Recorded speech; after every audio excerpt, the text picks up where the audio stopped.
All right, we're live. So this will be our patrons chat for the month of September here on the last day of September, September 30th. How you doing, Big Pod? Doing great. Yeah. So I was saying to you off camera, it's crazy the weather here. Doing great. It was 97 degrees Fahrenheit here today, nearly 100 degrees, and tomorrow's October 1st. Oh. And they're getting 4 feet of snow in the northwestern U.S. right now. There's a huge blizzard. It's like, what's going on with the weather these days? It's just strange. Nobody can figure it out. You're closer to equator, so you should have quite hot weather. You're Louisiana, which is by and then somewhat swampy, so it's a swampy area. It's not that close to the equator though, but you're right. It's the southern U.S., right? It's the equator though is in South America, but just it's a lot lower, but at least it's not up there. Right. Yeah. At least I'm not in closer than Canada, America. I'm not in the Yukon or the Greenland. Yeah. Which is kind of interesting how they named Greenland and Iceland. They named Greenland Greenland because it was covered in ice and they wanted to attract people to it. So they falsely named it Greenland, hoping people would settle there. And Iceland, people tell me, is actually a really pretty country. So I don't know. Iceland is a great country. Yeah. All right. So any Linux news for you? What distro you been on here lately? What you been trying at? Currently I'm on Arch as always, but I have 1804 Ubuntu on my secondary machine. Yeah. 1804? It is okay, you're doing the server. Okay. Server machine, but I use it for everyday use as well. Yeah, I like the Ubuntu server, LTS server editions too. Yeah, I have a desktop edition, just so I can use it for everyday things like I put a movie on there while I work on my laptop and so on. Yeah. So you're excited about the 1910 releases here? Middle of October? Yeah, like the 16th or 17th. I'm quite excited. Yes. Yeah. I'll definitely check them out too. Yeah, I usually check them all out, all the main editions anyway. And I definitely will check out Budgie. I've got Budgie 1904 on that laptop behind me, actually. I actually support those guys on Patreon, so I usually, every time they come out with a new release, install it on one of the laptops. And it works. I've never had any problems with it. Wi-Fi just always works. Never have any breakages, of course. It's not a rolling release, so... Ubuntu typically just works for me. Forgot to tell, but for my desktop, the secondary machine, I bought myself a Wi-Fi card and it runs great on Linux. Yeah. Did you check that out before you bought it? Did you check the compatibility with? I went to the store and the one that had a penguin on the box, I bought that. Oh, okay. So you did check it out. You knew it would work in the store. Yeah. I knew what I was doing. I went for a specific brand, so I knew it was a good brand. I went for Asus, so I knew what I was buying beforehand. I didn't just go really blind. I knew I had to buy either Asus or something like that. and pretty good for 15 in the chat, they're asking about the beer. It's just Yingling, nothing special. Yingling is an okay beer. It's kind of common. It's better than Bud Light, but it's just barely a step up better. It's not a good German beer, like or the good English beers. Yes. Yeah. And Czech also make good beers. Yeah. But for me, nothing is better than Slovenian beer. Yeah. Well, pretty much, I think we can all agree that the U.S. makes some of the worst beer. Actually, just the popular U.S. beers. There's actually really good microbreweries. It's just that for some reason, the people the common stuff that people drink is like the worst beer ever. I don't know how some of this stuff ever caught on. Mexican beers are not very good either. I mean, Corona's all right. Corona's I personally can't drink Corona. Like I like a warm piece, even though it's ice cold. Yeah. Modelo's not bad, but yeah, Mexican beers are kind of like U.S. beers. They're nothing special. I've always known it's got to be from Germany or from England, and I like the Belgian beers. The French don't do bad beers either. I've gotten some good French beers. Yeah. As far as me and Linux, I'm still running Arco on my main machine here. Some of what I've been doing here lately, though, I installed the new shell a few days ago. I don't know if you checked that out. Yeah, that video I did. Well, I made it my default shell, and I had been living in BSPWM, but I didn't realize that at the time when I changed my user to their default shell to the new shell, BSPWM will no longer work. Because BSPWM, the config, is a shell script. And I guess it doesn't like the new shell when I make it my default shell. It just won't even...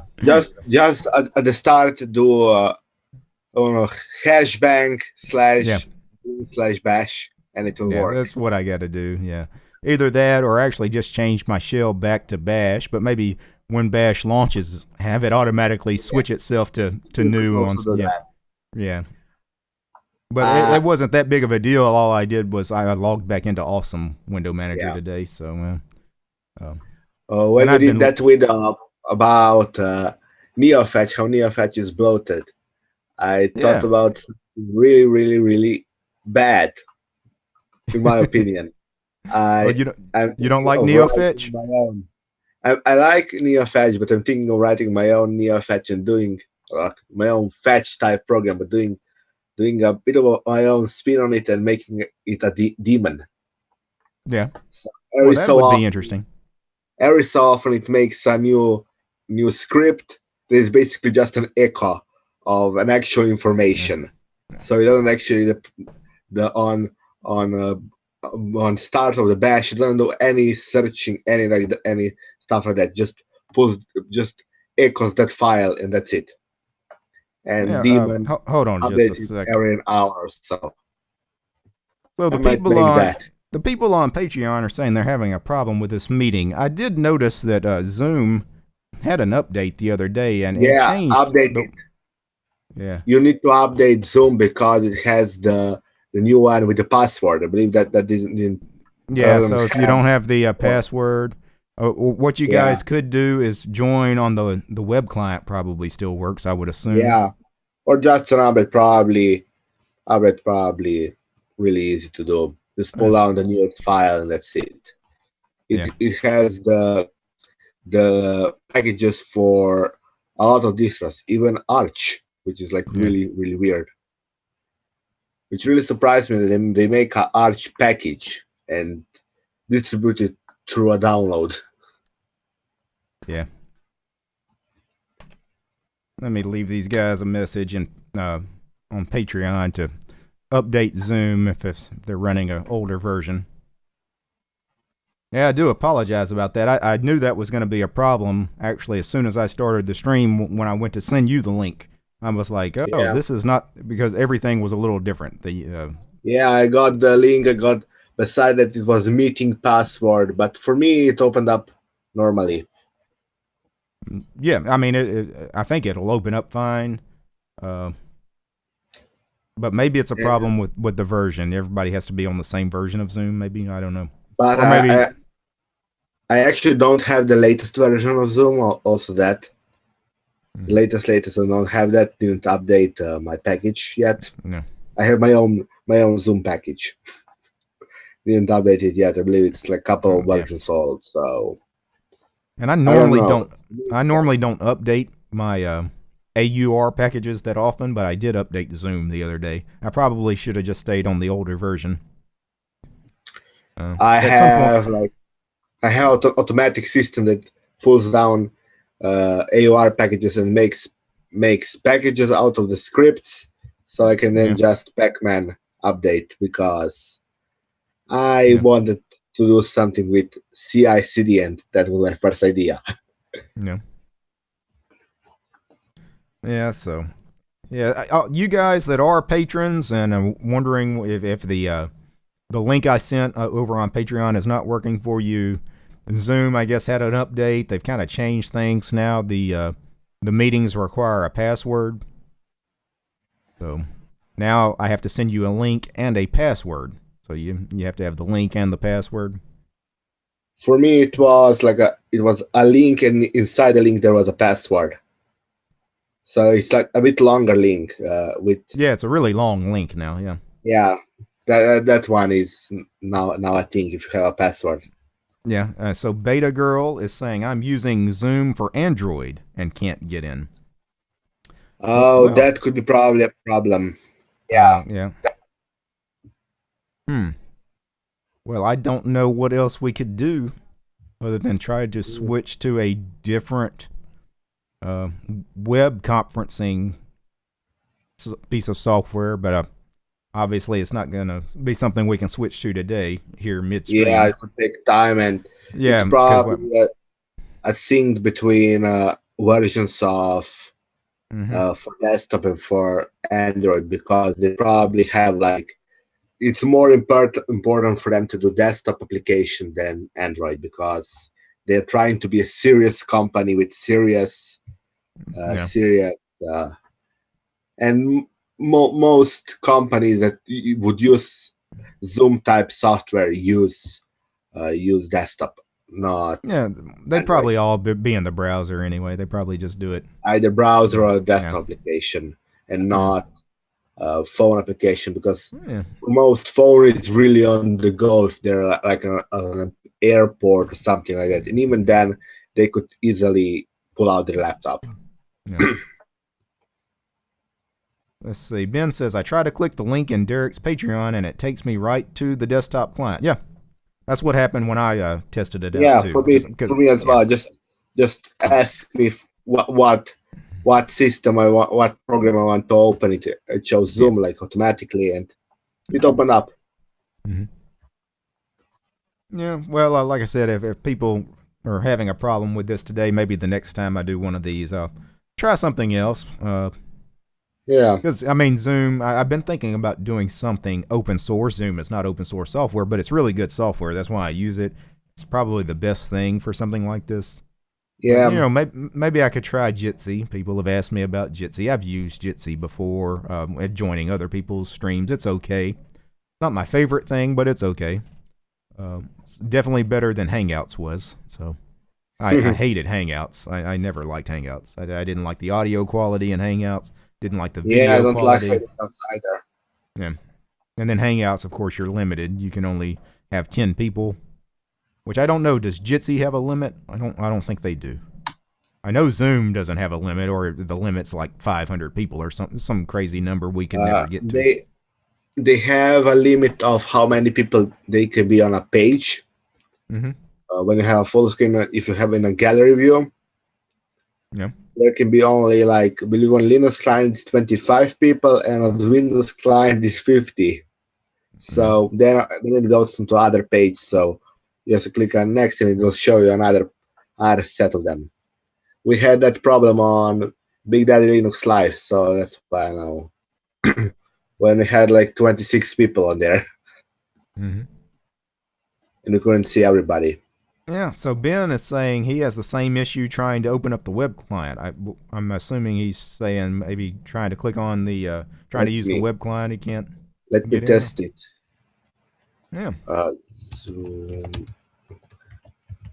Well, if folks can't join, I mean, there's no reason why we can't try to switch to something else. It's strange that you got here, but it's weird because you were able to get in. Of course, it could just be the version of Zoom we're running. We're running the same version since we're both on Arch.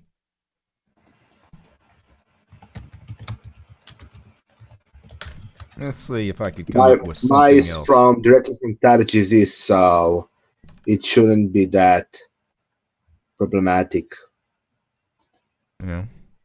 Let me see if I can join a meeting. I was gonna see if I actually had Jitsi installed. I might just go ahead and try that today.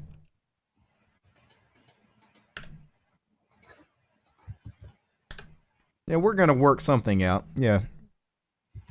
And Ben and Ready Dairy, so yeah, Jitsi would be a fair alternative. Let's see if I can. I don't use Jitsi that much, so I said I've never actually started a stream with Jitsi before. I've joined a couple of other people's Jitsi streams in the past, but I don't know too much about it. I'm gonna have to actually spend some time trying to figure out exactly how to do this. Alright, well, first let me install the AUR package. Oh my goodness, it's got to install Java. Alright, the stream may buffer a bit. We got to install some stuff. Surely there's a web client, or, you know, I could have just tried this on, but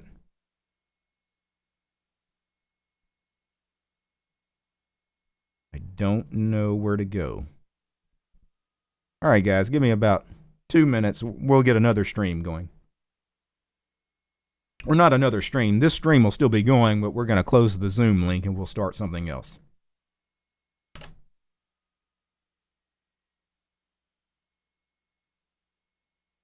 Let's see.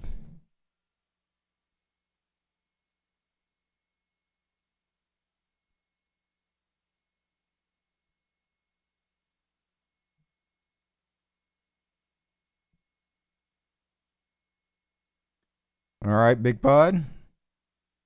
I can't hear you, Big Pod. Yeah, I just got on my phone. It work for me. It works. Just you can get in. Okay. Just typed in the meeting ID and then it asked me for a password and I was in. Okay. Well, I was gonna open up Jitsi, but on my phone I don't even have a close to latest version, so I don't update any packages on my phone. So I tell you what, I'm not even gonna post this on Patreon. You guys want to join Jitsi? There's a meeting.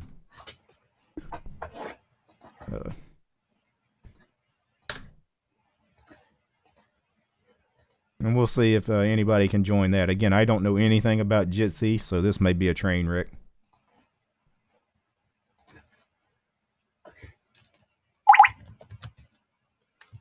Well, I'm not even there anymore. There I am.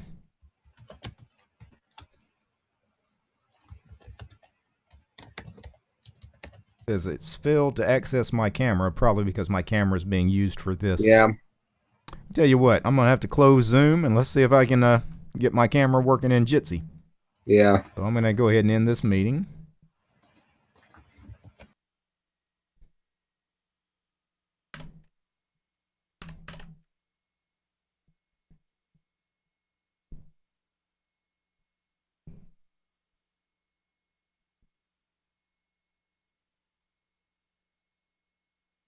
All right. Can anybody hear me? All right, I can't hear you guys. Like I said, it's the first time I've ever used this, so you may have to give me a second.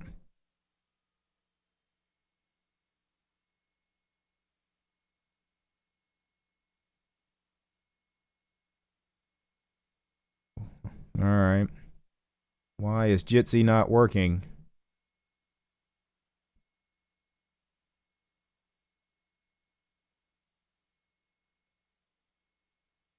Can anybody hear me? Can I hear any of you guys?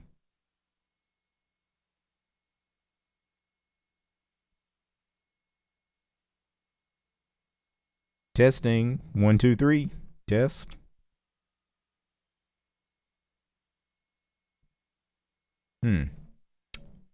Well, this is an interesting stream here.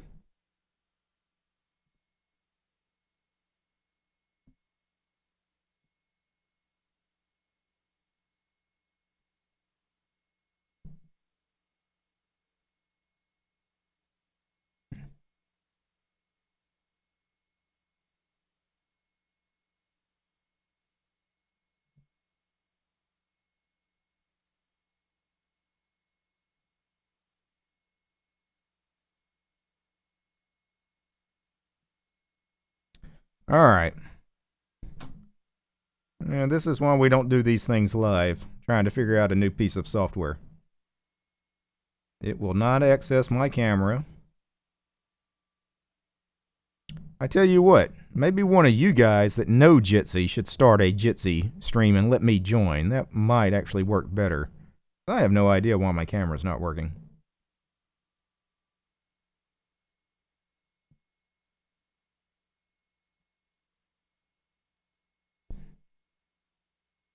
Well,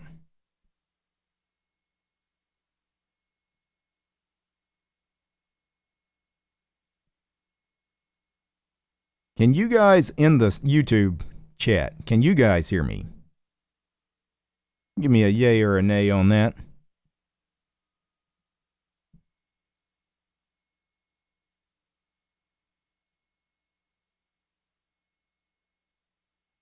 Okay, so you guys can hear me.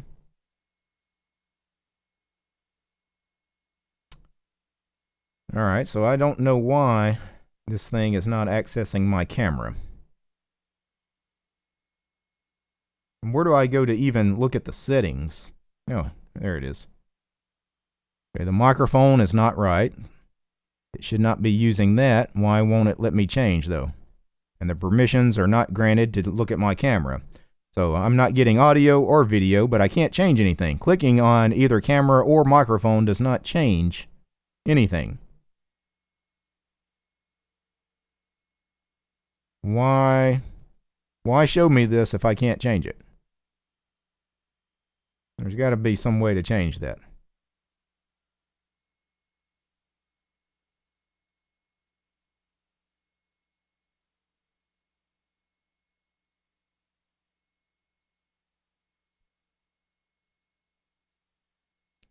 All right. Well, we may just have to forget the idea of this stream today. I may just have to do this a different day with some different video conferencing software. I didn't know Zoom was all of a sudden going to be a problem. We'd been using Zoom for, going on 2 years now with this channel.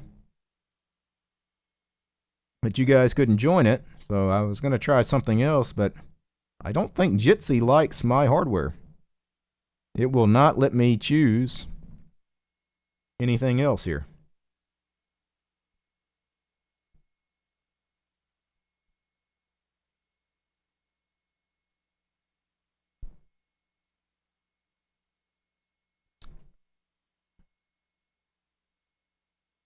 So I don't know what else to do here.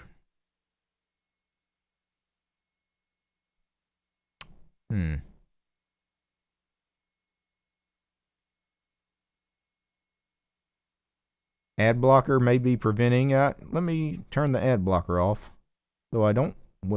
Did I actually have it turned on? I guess I did. I normally don't use an ad blocker.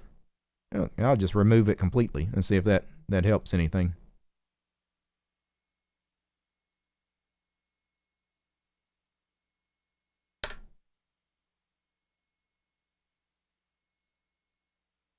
The problem is not the ad blocker, it's that I can't grant permission for the camera to be used, and the microphone is set to the wrong input device. And I can't change them. There is no way to change this in the settings window, which is weird. Why present me with this window if I can't actually change anything?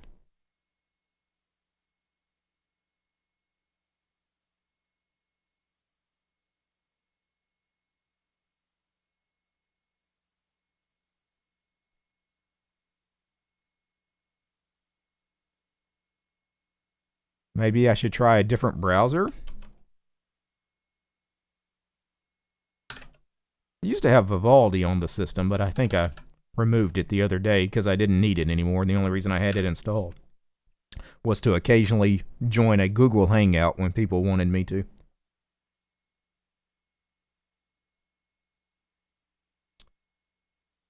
All right, guys, in the chat, give me another good web-based, preferably open source video conference that we can all quickly log on to. We're wasting way too much time here. So, especially when camera or mic was already used in the other app. You see, the camera and the mic should not be used in anything else. The mic is being used in OBS, but the camera is not being used anywhere else.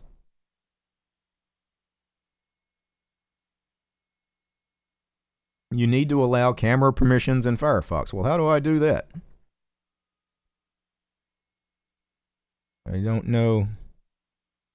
And I got this permission thing here. I see camera. But when I go to settings, what exactly am I supposed to do here?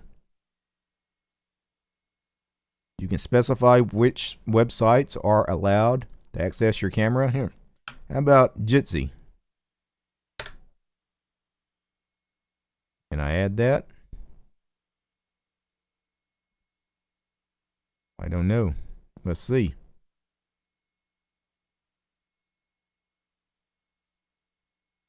It still says permission not granted. I'm not exactly sure. How do I add a web site to this? I mean, it says search website, but I don't know.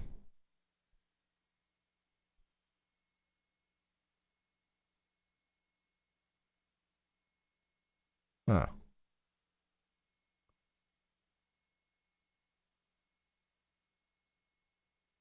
Yeah, I'm not sure on this.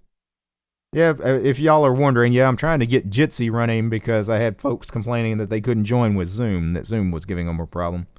I was going to try something else, but trying it on a live stream, I don't know. I can't get Jitsi working. I thought Jitsi would work.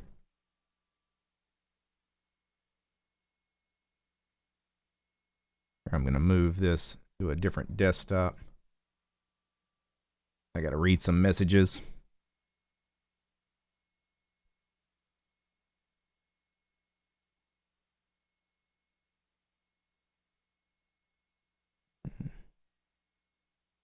Let's see.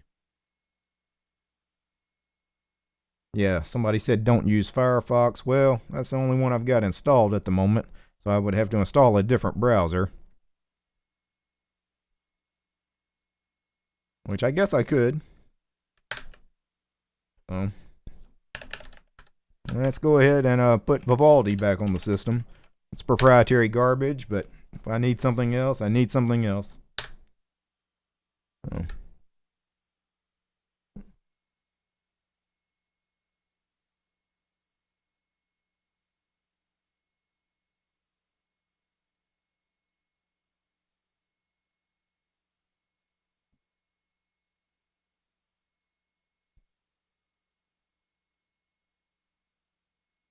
Alright, well, this Jitsi thing obviously is not going to work. Let me close that.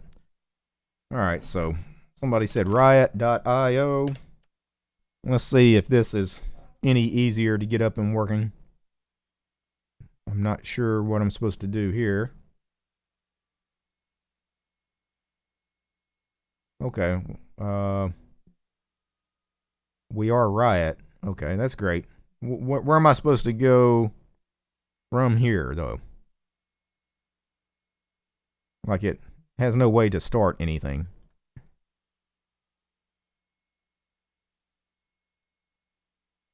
Or am I missing something?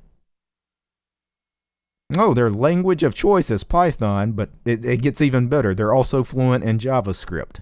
This is going to be great. But seriously, how do I start a meeting? Or am I not on the right website? I'm confused.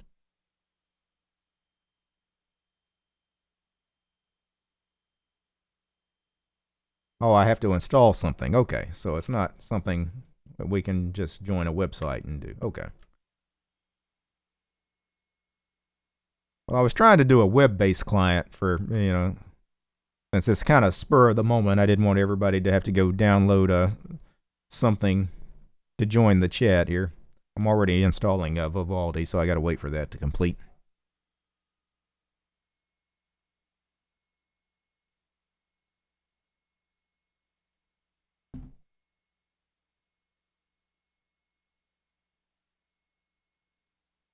Yeah, Eric Adams. He says, you want me to fire up my Zoom instance for you? You could. I don't know if they would have problems joining your Zoom instance, though. I think there was a Zoom update. So if you're running Arch, like I am, there was a update to Zoom, and it now has like longer links for the rooms, and it requires a password. And some people were complaining that they just couldn't get in.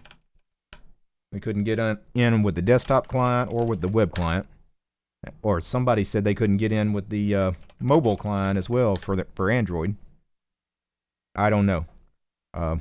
But for a while, it was just me and Big Pod here, so I'm assuming a lot of people were probably having a problem joining. All right, so we got Vivaldi. Since I got Vivaldi installed, let me quickly just see if I can actually do Jitsi in Vivaldi.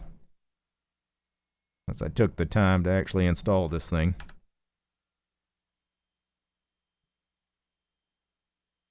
Let's see if it actually will recognize my camera and microphone. Yes, I would like to. There we go. So I guess Firefox doesn't like Jitsi. Alright, so I'm just going to post this publicly instead of over on Patreon.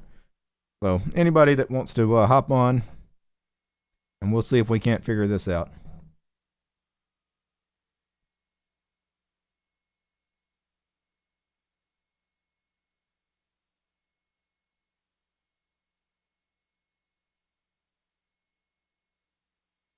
Alright, I think I'm good now.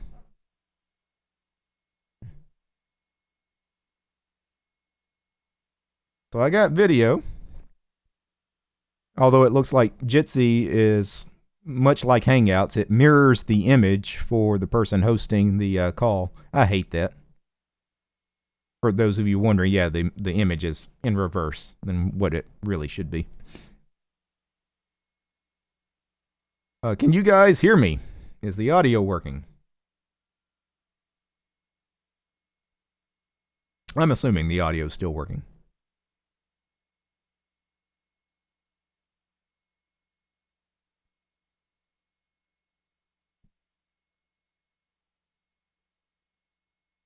All right. Now let me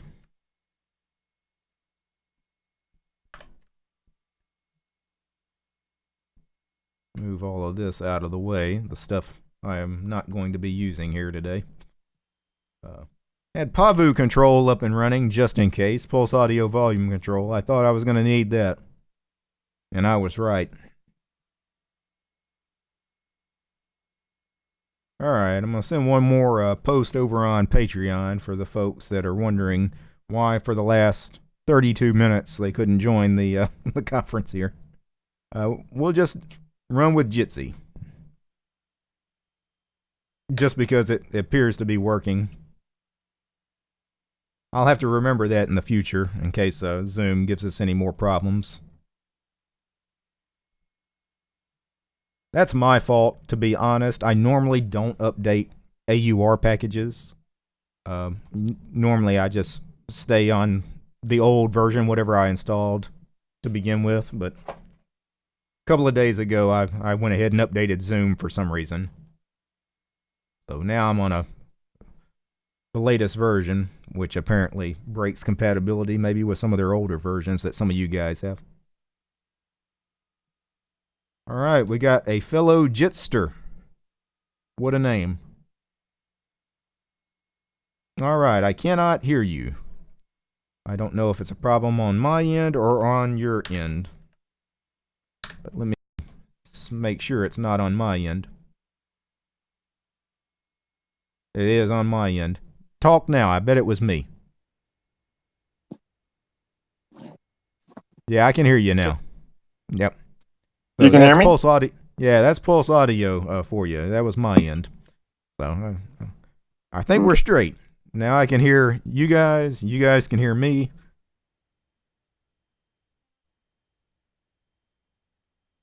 All right, and that's the way we roll on this channel, right? We just do it live. In the words of the great Bill O'Reilly, F it, we'll do it live.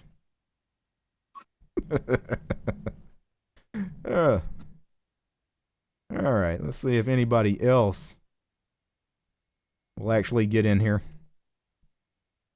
I don't know anything about Jitsi. Wonder if I can toggle the view. Yes, I can. I'm getting my first time hosting a Jitsi call. Now, thank you for the super chat there, Mr. GFY. Please consider trying Riot.io in the future. Yeah, I'll check it out. Yeah, please look. I'll check it out next time. So we were wasting too much time for me to check it out this time, though. I just wanted something easy, you know, just to give people a web link and they can join instead of having to install some software. It was getting to the point where we almost just needed to shut this stream down and try again in a month. So, all right. So, Big Pod says, email me the new link so I can join. The new link is just the Jitsi link, you guys. I will post it one more time in the YouTube chat. So if any of you guys want to join, it doesn't matter. Patron, not a patron, come on in. At this point, this has been kind of a train wreck of a stream.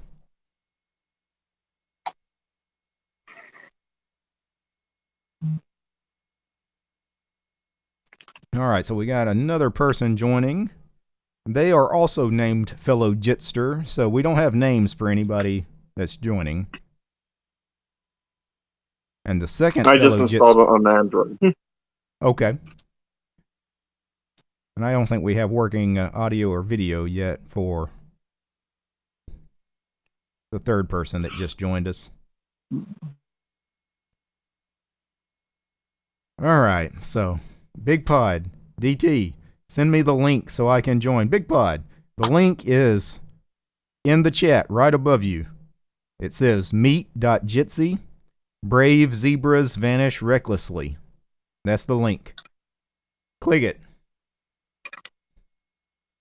Firefox did not work for me.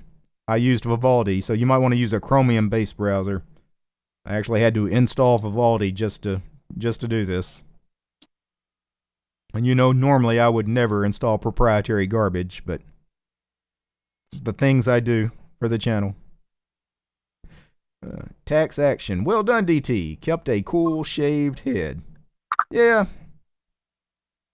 This is not the first time something like this has happened, though. We've gotten used to bad audio, bad video.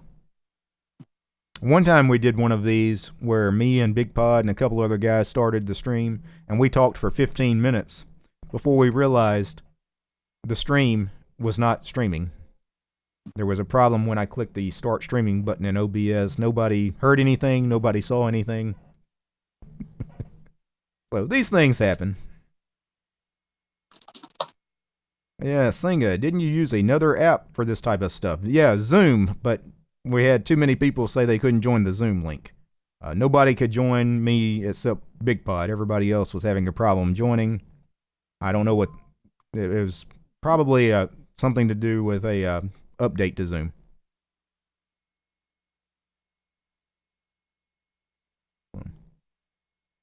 Yeah, I don't see any link. You guys don't see a link in the chat. Why? Let me post it one more time. Am I not? I just posted the link like 3 times. Is it not showing up in the YouTube chat?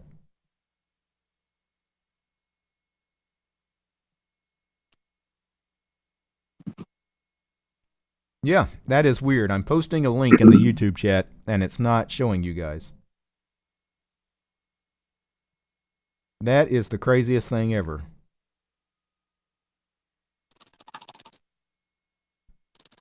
All right, so let me see if I can edit the description of the video while streaming.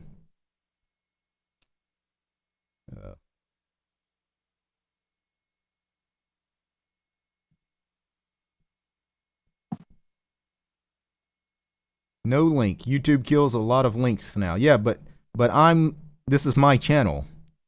What am I doing? Spamming myself? It should allow me to, if it allows anybody to post a link, it should allow me. That's strange.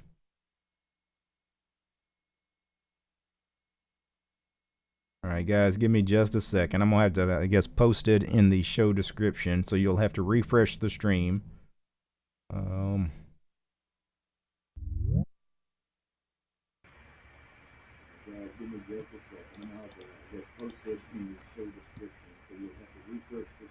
right, see if those changes took effect. I don't know how long it takes for YouTube to make those sorts of changes, but I added the link in the show description now. Instead of a Zoom link, you've got a Jitsi link. Hello. Big Bud. What the heck is wrong with YouTube not allowing me to post a link? I don't know. Let me try it just for a test. It would not let me post that link. I mean, it shows up on my end, but you guys don't see it. Like it deletes it from you guys. Yeah, it allows you to do it, but it doesn't allow me. That is very strange. Yeah, that's strange indeed. Mm-hmm.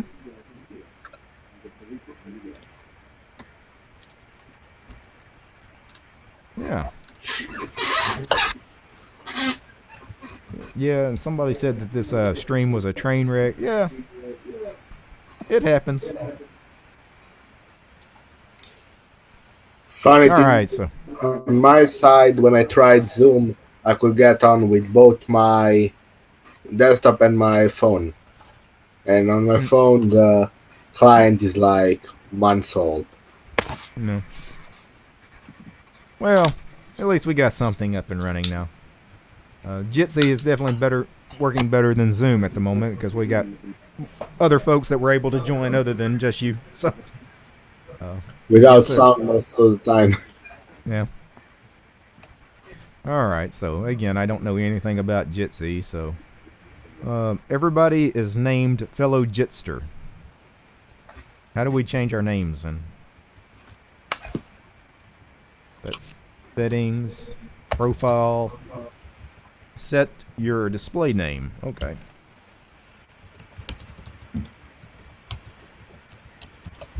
Well, I was able to set my name. So help me out with the names. If you can, edit your name. It also would help the folks watching the stream if they're interested in who any of you guys are. All right. So did my change? Who was that? I got you. Big Pod was able. We got Stephanie. Yeah. Although the names are really in small font. I doubt anybody watching the stream could actually see that, even if when I hover over it. That's unfortunate. Alright, so now that we are finally, 45 minutes in, and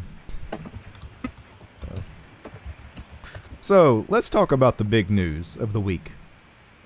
So, Microsoft Edge is coming to Linux. Who else is stoked about this? I know Big Pod is, but how about the rest of us? My cherries, apparently.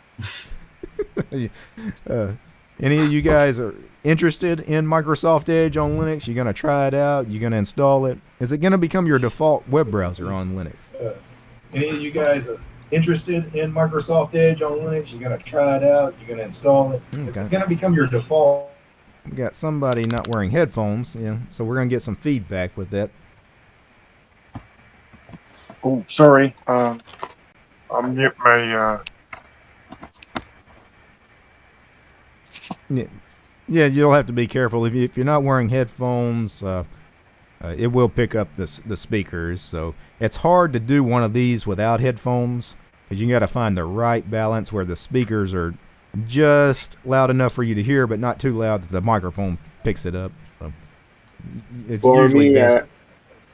on my system, I can go without headphones because it has a dual band microphone. It has basic filtering of audio. Yeah, so. And to be honest, I could probably get away with it on my microphone too, because it's not very sensitive, and I've got the speakers far enough away. I could probably do without the earbuds if I wanted to. All right. So, Big Pod, you gonna try Manjaro this week for the Big Daddy Challenge? I know Rocco's in the chat. So. Yeah, I will. Even though that's like, I think that doesn't really need trying because. Yeah, because you lived in it forever, right? Yeah. You gonna try the i3 edition or the Awesome edition? None of that. Probably gonna install either KDE or GNOME editions. At least do the open box edition. Come on. Everybody's going to try the KDE edition. You know that. At least half of them are going to try Plasma. So. I'm probably going to go GNOME edition because it's great. Yeah. Rocco actually in the chat, he's like, yeah, the Manjaro i3 is installed. Loving it so far. Manjaro does a really good i3 as far as a pre-configured i3. It's not bad. And it's the only version of Manjaro I typically install on my systems, even though I don't use i3. I install the Manjaro i3 edition and then put all the other window managers on it I want to use. But their i3 edition's not bad. I normally install the Architect edition. Yeah. That one is, in my opinion, the best. That's what I'm on. You choose whatever you want. Is that more of a command line install, or what is that? Is it a graphical? It's UI install. Basically, it's Ncurses install. You go through every menu, and basically it's an Arch install with TUI. Yeah. So it's like an old Ncurses install, like an old Debian install, or something like that. No. It's nice install. I could show you a picture too. It's a nice install. Okay. Basically, it's. You follow steps and that's it. You probably saw one of my videos where I know you've done some videos on it, yeah. Yeah, I explained how it's working, all that. Yeah. I went through an install. Well, I like minimal installs. You know, I'm all against the bloat. Speaking of bloat, we were talking about bloat earlier, and we got sidetracked because obviously Zoom was not working for us. But we began the stream talking about your hatred of bloat. I'm not sure where that was going when we got interrupted, but you said you were going to start making your own version of NeoFetch because you agree with me that NeoFetch is bloated. Yeah, it shows quite many not useful information, and it is quite slow. So it is slow. That people thought, oh, you're joking about NeoFetch. No, NeoFetch is actually slow. I mean, there's a noticeable pause because it's especially when it's trying to do things like determine how many packages are installed on your system, and things like that. Now, just grabbing some of the uname information or your uptime doesn't take that long, but some of what it's trying to grab, is too much. Yeah. Like, why do I need to know current memory? Right. Because it doesn't update in real time, so what's the point? Yeah. Yeah, if I want to know what my RAM is, I can fire up HTOP. I don't... There's no point in having that. And now that I think for about example, the information about CPU or GPU, what CPU I have, that's great to have, but still. Yeah. Well, it's great to have in screenshots. I understand that. But like the RAM, nobody cares how much RAM you happen to be using when you hit the take the screenshot button. Hello? Right. Yeah. Did we die? Yeah, just remove arcob-neofetch package. I'm not sure if that's actually the package I'm using or not. I may be just using one of the normal NeoFetch packages. I'm not sure if that's actually the package I'm using or not. Maybe just using one of the normal NeoFetch. We've got some feedback, guys, so be careful with the audio. If you got earbuds, put them in. Otherwise, we'll get some strange feedback. I think that was Big Pod, though. Looked like it was coming from him right before he dropped out. I think he was having a connection issue. Anyway, yeah, there's a nasty feedback loop. All right. Yeah, I discovered a big problem with Manjaro, which I guess is not really a fixable problem. I guess is that I tried dual booting with Debian. I have Debian as my main system, and if you use the grub for anything like Debian, I guess in Ubuntu, it doesn't work. You get a kernel panic. Yeah, Manjaro has really their own way of doing grub. But they've always had that. Yeah.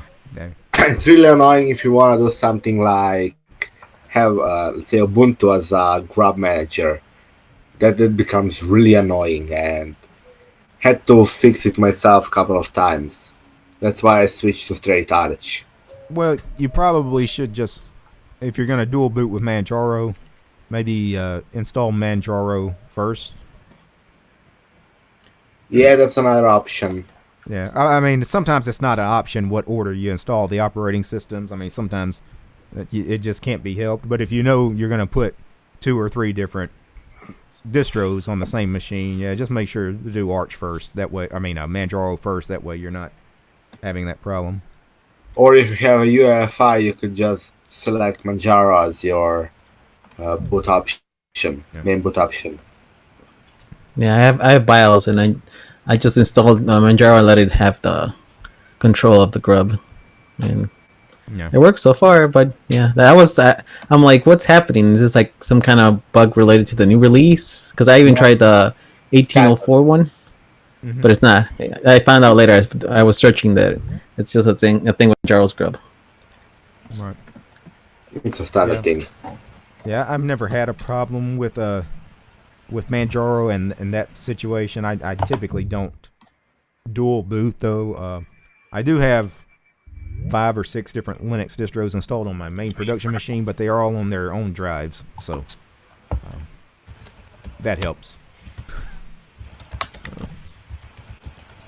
Which is something I actually haven't used my IC dock that much lately. I've got a 6-bay IC dock with 6 256 gig SSDs in it, and I hardly ever boot into these other operating systems. I just stay in Arco all the time these days. I've got Sabian installed on a drive, got a Fedora 29 actually still installed on one of the drives in there, and a couple other things. I think PC Linux OS is also installed on one of those drives. I can always log out and log into one of those distros, but I miss Arch. I miss Pac-Man every time I go into something else. I've thought about trying to live in Sabian because I think Sabian's an interesting distro, but I don't know. I'm not sure if I could really get all the work done, for the channel on Sabian the way I could do on an Arch-based distro. Does for anyone else GT have a lot of problems?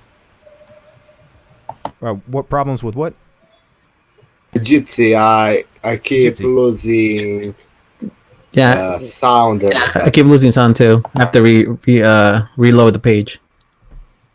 Yeah. I haven't had that problem on my end, but then again, I'm hosting the call, so yeah, I should have problem.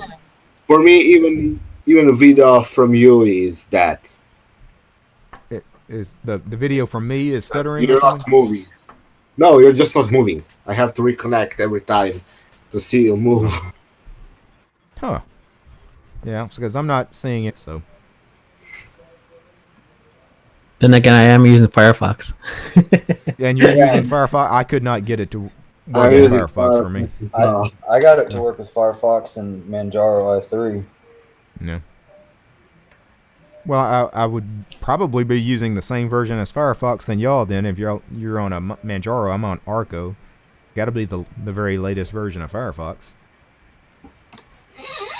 Yeah, I'm on Manjaro testing, but I don't think it makes a difference. No, testing would just be the same as the regular Arch repos, which is what I'm on.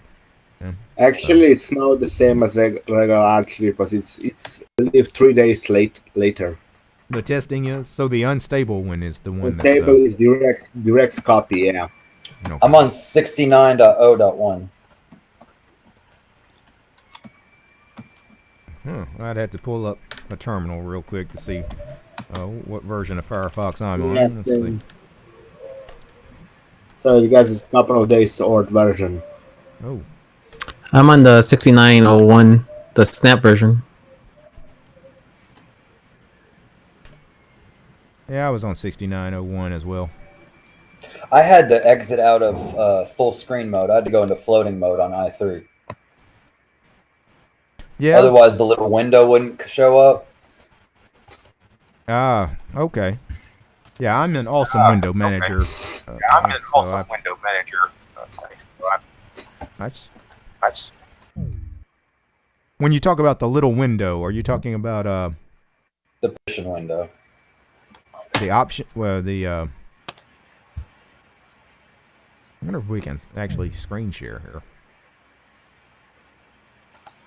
Okay, switch to Chromium. See, it will work better. I'm on Chromium now because the connection was bad on Firefox for some reason. Yeah. Yeah, I never could get Google Hangouts to work with Firefox either, so that's why I kept a copy of Vivaldi. Google Hangouts, you should try Rambox. Rambox is like a free and open source. It's got like Messenger, Discord, Mastodon, Google Hangouts, Google Voice. It's got everything on there. Well, I mean, I didn't use Google Hangouts for myself. It's just occasionally people, hey, meet me on a Hangout, you know, and like, right. Okay, well, I couldn't join them on Firefox, so. Yeah, I never started a Google Hangout myself ever. So, all right.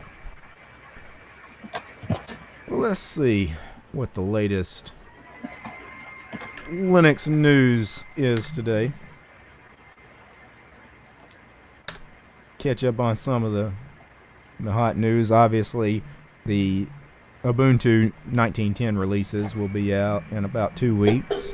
I'm sure everybody's excited about that. I'll definitely take a look at them on the channel. I'm running 19.04 actually on that laptop behind me, Ubuntu Budgie 19.04. I'm sure I'll probably install 19.10 on it when it comes out. Let's see. And the Purism phone has already started shipping. Great. I'm not that interested in the Librem phones. They're quite overpriced for what they are, in my opinion. I know some people are happy to pay that price for a free and open phone that runs Linux. Looks like BigPod is frozen on us again. Oh, I don't know if it's maybe a problem with his networking. I don't think it's a problem. No. He's not frozen for me. Well, what you were experiencing is Jitsi. Yeah. Welcome to Jitsi.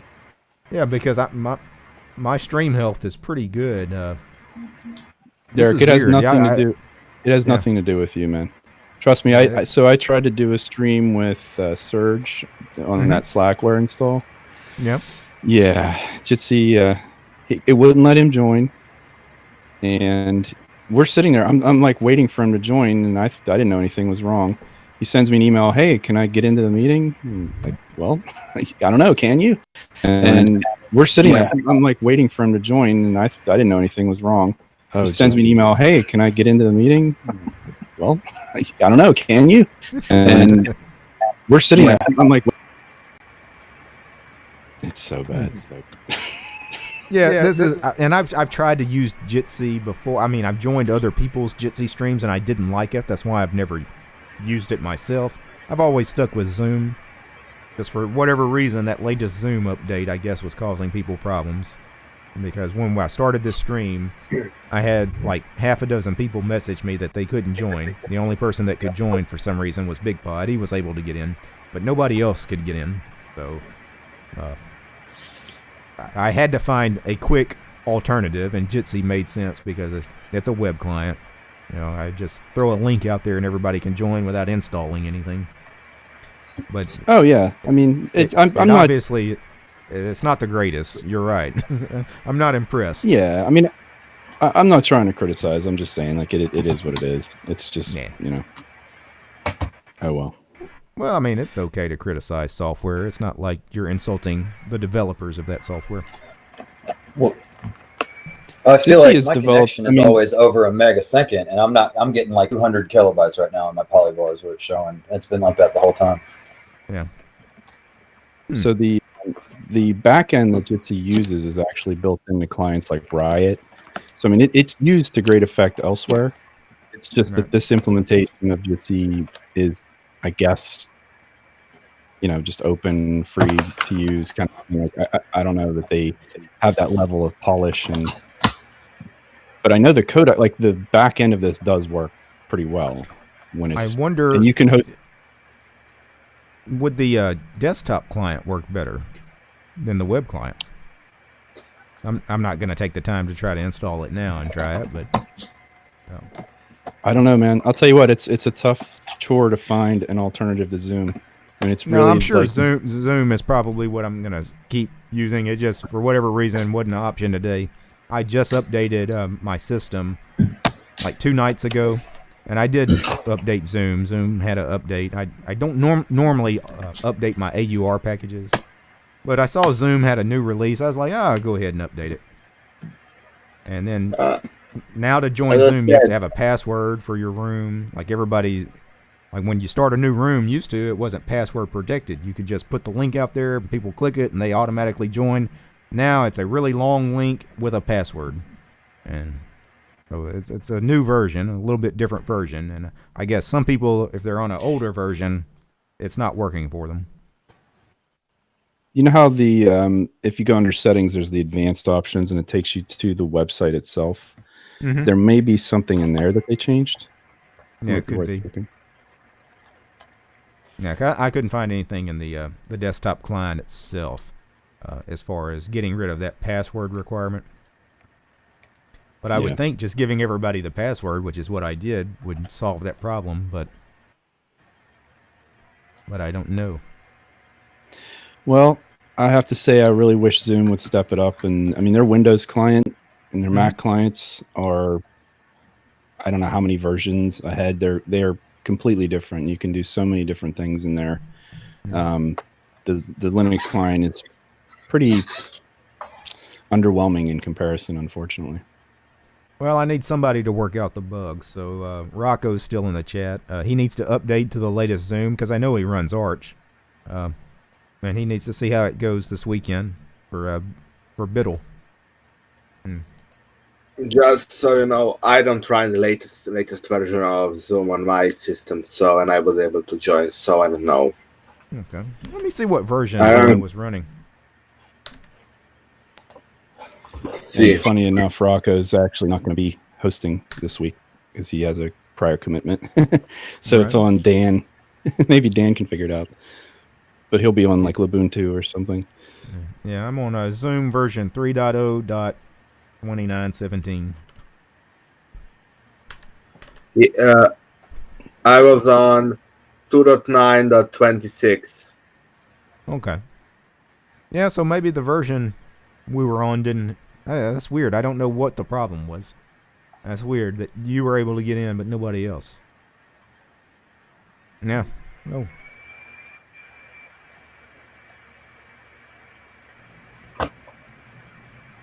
Let's see.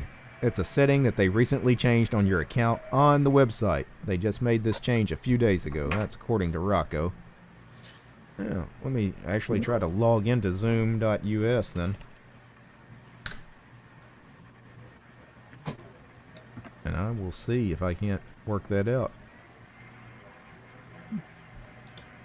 Problem is, I typically only use Zoom once a month. And I never check these things out ahead of time as far as a stream. Usually I get home just in time to start a stream. I just hit start streaming, and that's why a lot of these streams are just complete train wrecks. Normally they're not. We've had a few. We've had a few. Okay, sound, but that's Linux, that's Pulse Audio. Yeah, well, I mean, sound, there's nothing you can do about sound in Linux. Until we have a good Pulse Audio replacement. Yeah, keep it techies in the chat. Can you downgrade the package? I thought about doing that, but I don't know if it would have helped. Because Big Pod's on an older version of Zoom, and he was actually able to join. And it's just kind of strange. I'm not sure what was keeping folks out, but he was able to get in. And on my phone, I'm on even older version, like a couple of months old. I don't update my phone. Yeah.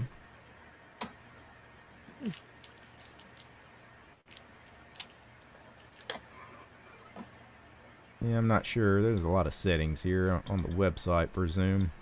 Yeah, I'll look through that later. We'll try to figure that out for next time, though. 'Cause we've been using Zoom. I wanted to stick to Zoom.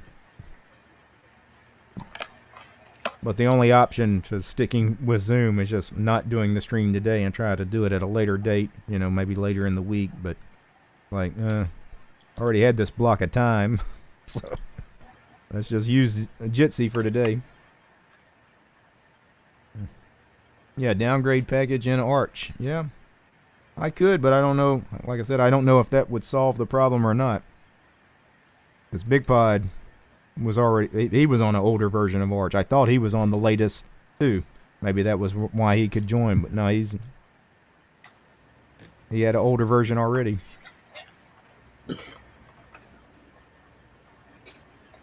I guess what we'll do next time, if this causes us a problem, I'll just have BigPod start a room, and then I'll join. Sure. Yeah. Probably what we should have done this time, instead of spending all this time trying to get Jitsi working. Well, in the meantime, has anyone tried out Fedora 31 beta? I have not, but I do love me some Fedora. I have to tell you, I was not a fan of Fedora over time simply because it's, you know, their stance on free software is a little tricky sometimes to get, you know, RPM Fusion and some other stuff going. And I had some hardware stuff with hybrid graphics on my laptop. So I was fully expecting to install it and just have it be a train wreck. And I have to say, like, I grabbed the Cinnamon Spin, and it is fantastic. It really is. It's amazing. There are so few Linux distros that I've put on my main production machine that worked with all my hardware, especially back when I was an NVIDIA user and needed things like NVENC. But Fedora was always one of those. Yes, you had to enable the RPM Fusion repo, and I think I enabled the United RPM repo, you know, a couple of non-free repos. But it has everything there, everything you're possibly looking for, and it just works. Where there's a lot of distros, it was a pain just to get FFmpeg and OBS and NVENC, you know, things working. Yeah. Some of the more recent Ubuntus have been a problem for me on my hardware. But Arch has always worked for me. That's why I stick to it. And Fedora has always worked for me. Same, why I stick with Arch. Yeah.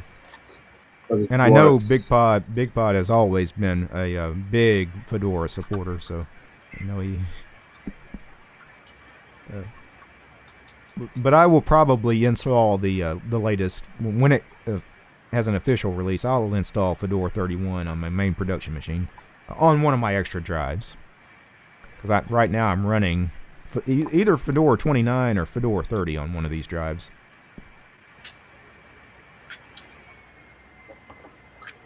Well, I do have Fedora Silverblue Rawhide on one of my systems, so yeah. How you liking that?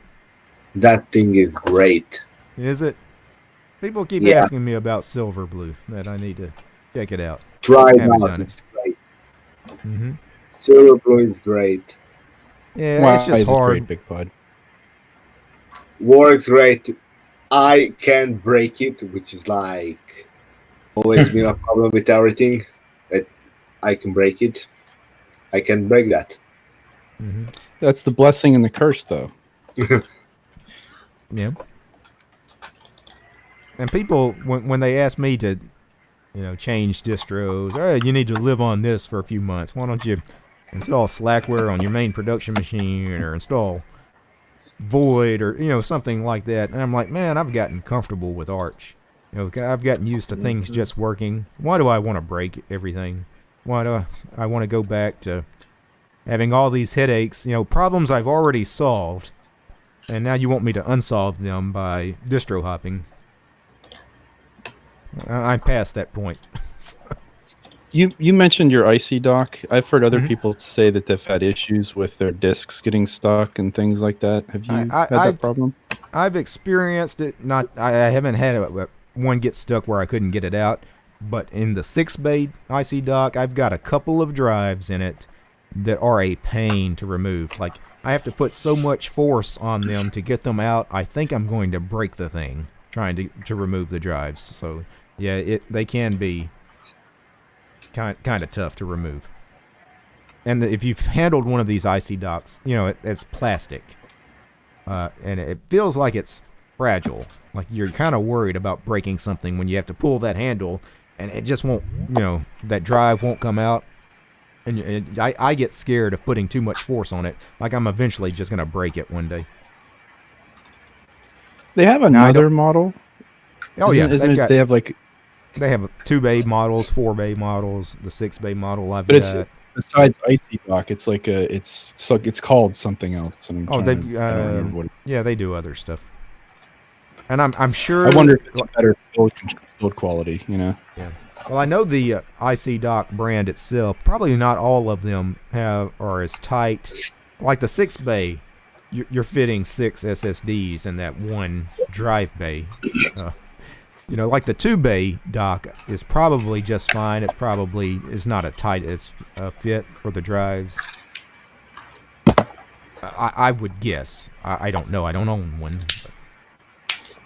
It's probably a problem with the 6-bay drives more than it is the 4-bay or the 2-bay.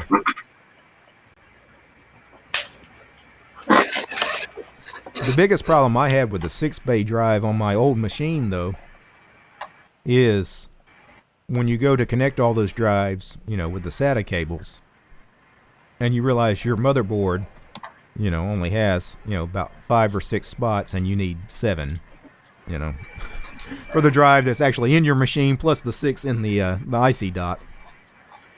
So I didn't have enough SATA connections on my old machine to even use all 6 bays. Not a problem with this machine.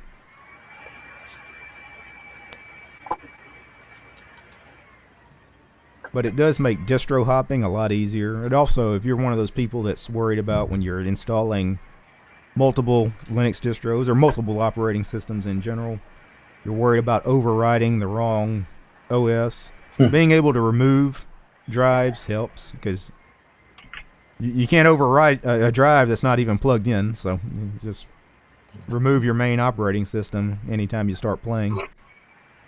I do that whenever I install Arch, for sure. Whenever Arch is usually pretty good. I worry more about graphical installers because I just wonder what they're doing on the type the wrong thing. Yeah. Oh yeah. I mean I worry at the command line. I worry about DD. You know, putting the wrong drive letter. Yeah. You know, SDA becomes SDB, and then next thing you know, you overwrote the wrong disk. Yeah. I've never done that myself, but so many people have.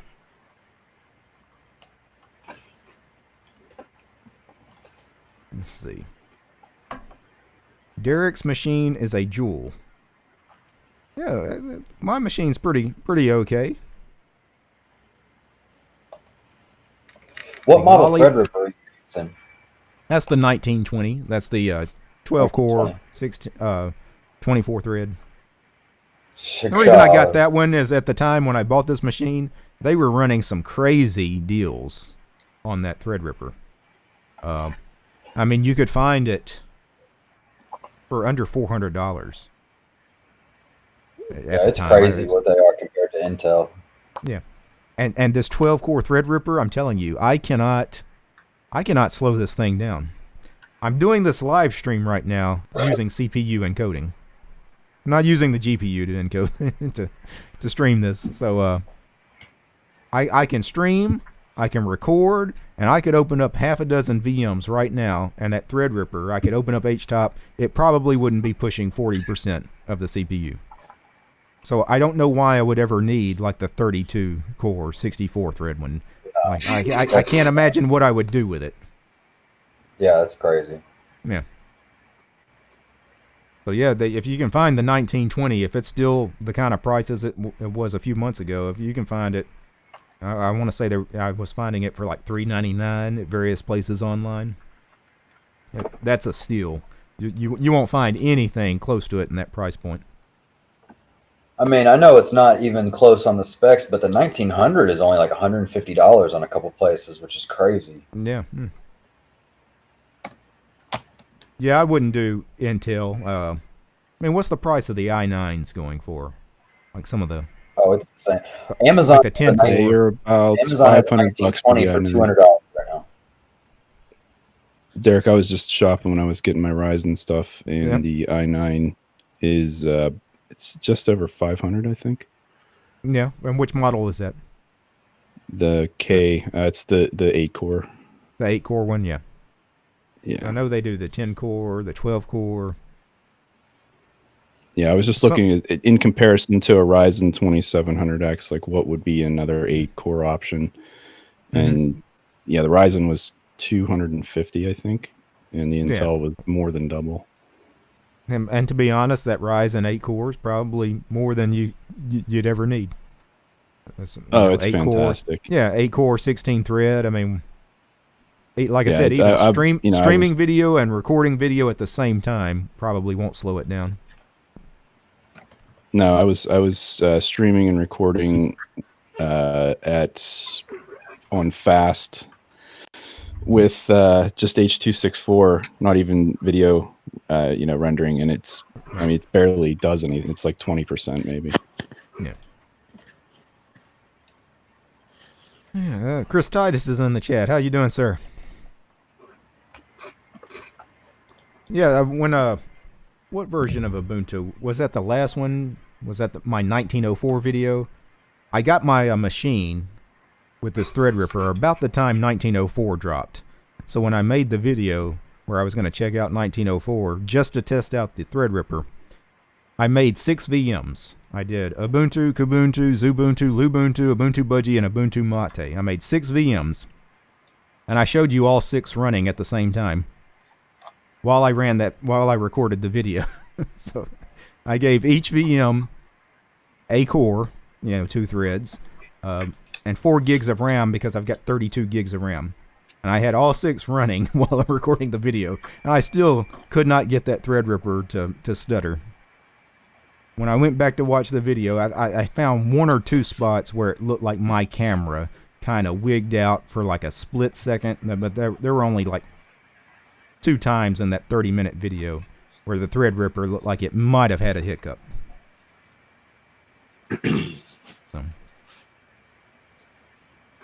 And the 32 gigs of RAM, I thought about... Originally, I planned on getting 64 gigs. Jesus. It was my plan when I only put 32 gigs in it when I bought it to save some money, thinking I would eventually upgrade to 64. I'm not sure what I would do with 64 now that I've had the 32 gigs for the past 4 months. I like having a lot of RAM though for VMs. It's nice being able to run a bunch of VMs at the same time without having to worry about anything. I could think of something to use 64 gigs of RAM. That's not too hard. GNOME? Is that where you were going with that? No. Oh, no. I kid, GNOME, guys. I kid. So what would you do with the 64 gigs of RAM, Big Bud? You got us all curious now. Probably run a lot of Docker images and all that. Well, doing some stuff with containers. I mean, there's plenty to do with that RAM. Run cubes? Yes, I've thought about that actually. People have asked me about running cubes, testing it out. Cubes is interesting because I would actually have to put that on physical hardware to even run it. You can't virtualize cubes because it's already the way it's built. You can do it on KVM. Yeah, because it's built with all these and the containers and everything. Yeah, you really, to get the experience, you kind of have to install it. Well, you can do it on KVM or something like that. Yeah.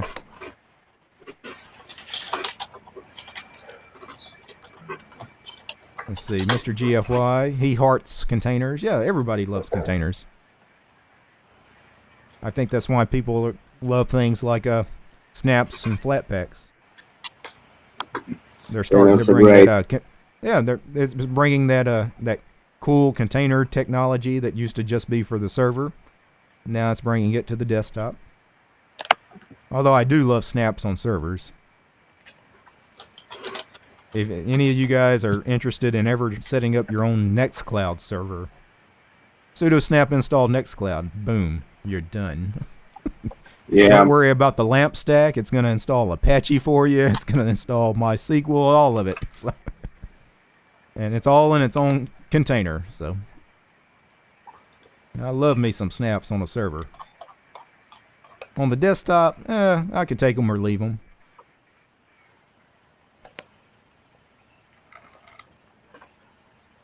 I do have about half a dozen snaps actually here on Arco. I do a quick snap list in the terminal. Actually, I don't have that many. I have VLC installed as a snap. And I have the snap store, which is the GNOME Software Center, just the snaps. And that's it. Other than the core snaps.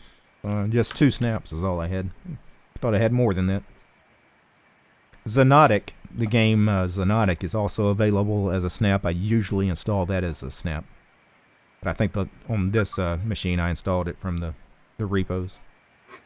Yeah, Chris Titus says snaps are the devil.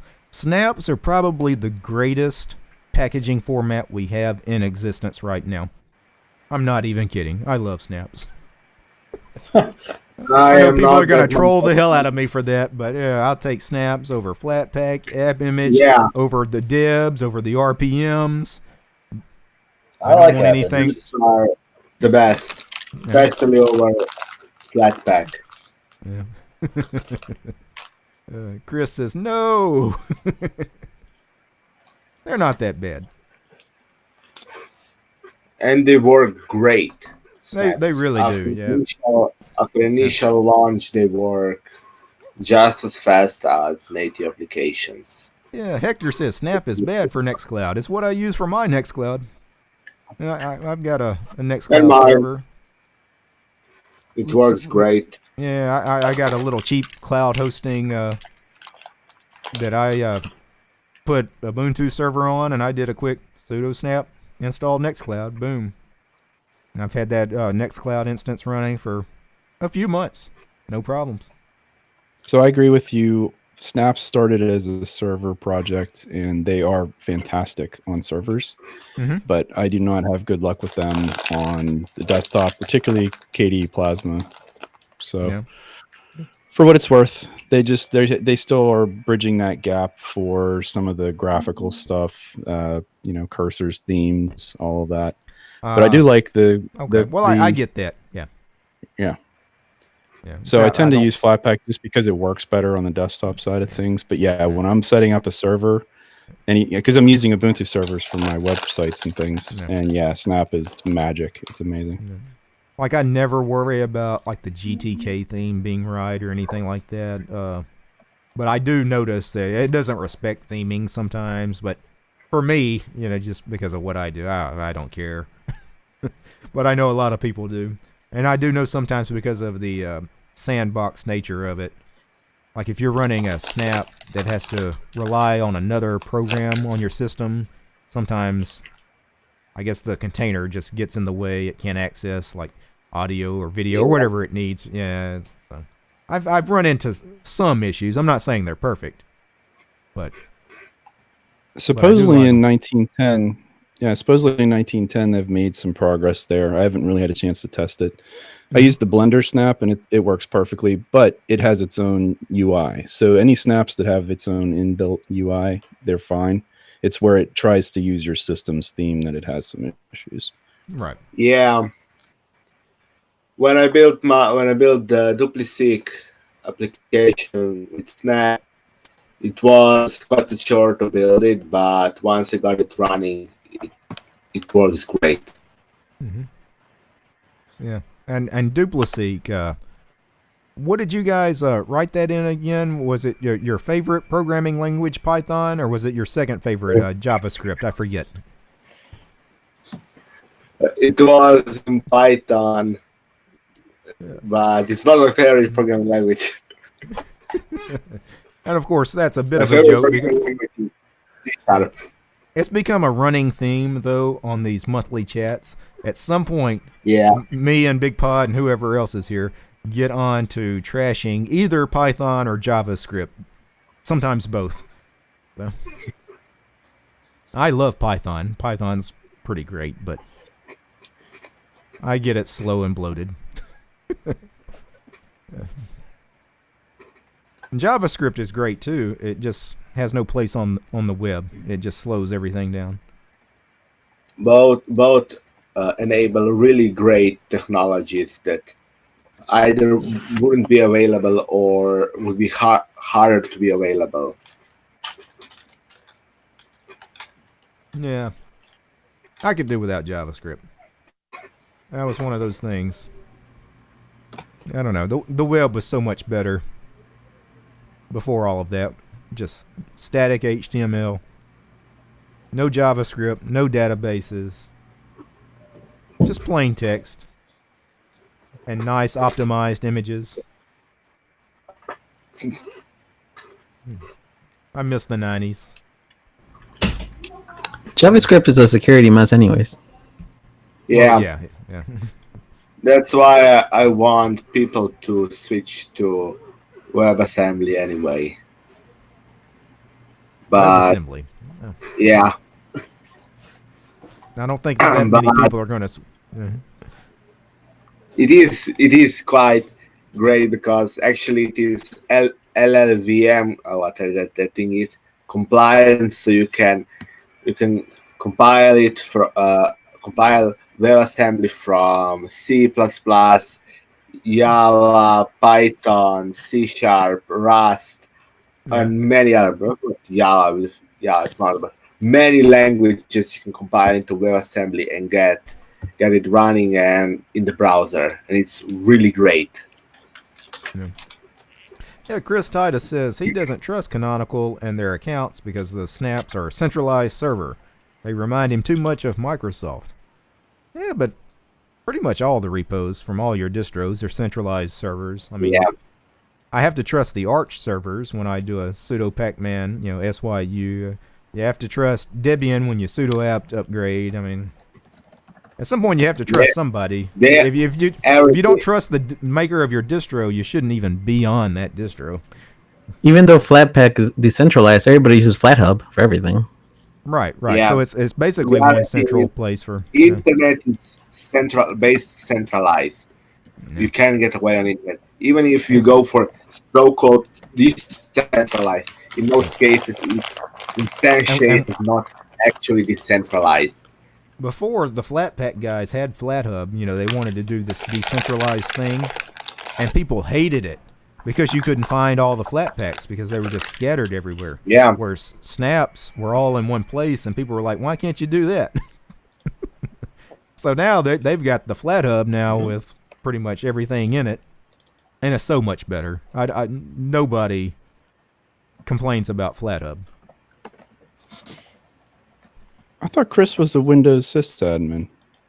He was. Oh. Okay. And you'd say Snap servers are proprietary garbage. Yes, absolutely. The back end is definitely proprietary. It's not open. But on one hand, it's a back end, so who cares? Well, yeah, it's the same thing with other things, though. Years ago, for those of you that were on Ubuntu, I don't know, 6-7 years ago, they had this cloud service called Ubuntu One, which actually was really nice. It was like Ubuntu's version of Dropbox, had free storage and everything. It was built into Ubuntu, but the back end to that cloud service was proprietary. They didn't open source the servers. The desktop client itself was open source, but not the back end. And reality is, who cares if the back end is? Well, I get why some companies don't want to open source stuff like that, like the back end of your cloud service. Maybe they're doing that for security reasons. They don't want to, have that out in the open. But most companies want some sort of advantage over everyone else, and Yeah. especially in IT, that means having something like proprietary code. And I do understand that, and I'm not one to hate such practices, especially when it goes for a corporate item like that. Yeah, but at the same time, if you're Canonical and you basically are an open source company, like that's how you make all your money, that's the business you're in, you probably should do everything open source. Everything that's humanly possible should just be open source.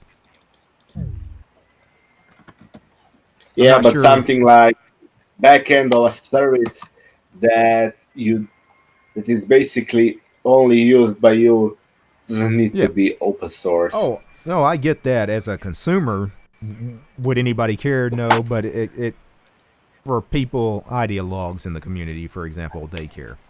Right? It would just be a little goodwill to the community to say, hey, the servers are open. You know. Also, if you're trying to create a distro agnostic format for all distros, you know, it would help if Canonical wasn't the one that ran the server, right? Because if you were making big pod OS and you wanted to build your distro around snaps because you love snaps, as you said earlier, but wouldn't you be fearful that Canonical owns the server? What if they decide not to serve you those snaps anymore on your distro? Because they could do that, right? They could just cut you off. I can set up my own snap store. It's not that hard. They have a snap for it. They have a snap for it. So you can host your own snap repository? Yeah, it's they have a special package for that. It's meant for companies that want their own snap store, but it is possible to get it up and running for public, as far as I understand. Oh, well, that would be an interesting little project. You should do that on video one day, Big Pod. Yeah. Show us how that's done. Because I would love to have my own snap repo, but I don't want to put in the work. Let somebody else figure it out first.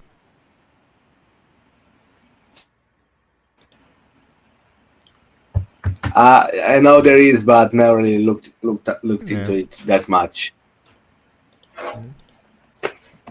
Too much fun dealing with Docker. So all you guys fans of Snap, Flatpak, AppImage, I love all three. I use them all. I don't get the hate that people throw at any of those projects. Same. Yeah. Somebody in the chat, Temp, says, what would be in DT's Snap repository? My Snap repository would probably include a Snap pack for Xmonad. That way we can have the entire Haskell programming language and the Haskell compiler all in its own container.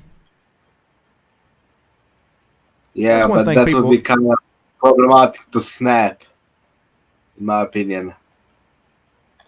Well, people hate...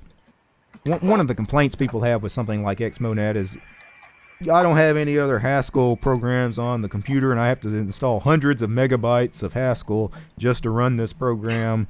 You know, if it's all in its own container, maybe it makes things easier because, you know, when you delete it, you delete everything, right? The language, the compiler. I always, when people say this hundreds of megabytes, I always ask, how much you install Qt for a single application, or how much you install Qt for 3-4 applications? Oh, I see these people. That much? They install the latest role-playing game on Steam, and it requires 60 gigs of space. But they're worried, like, come on, man, right? But you're worried about a few hundred megs of, whatever that you really need. Yeah, and current day hard drives are so big, and even SSDs and so cheap. It's really bad to really be talking about space use. The main drive in my machine actually is an NVMe drive, and it's a 1 terabyte drive, and I've probably got 20 VMs stored on this computer, I have Steam. I've got a few games installed on Steam. I'm still not using 50% of that 1 terabyte drive. So. Just for information, the GTA 5 is almost 90 gigs.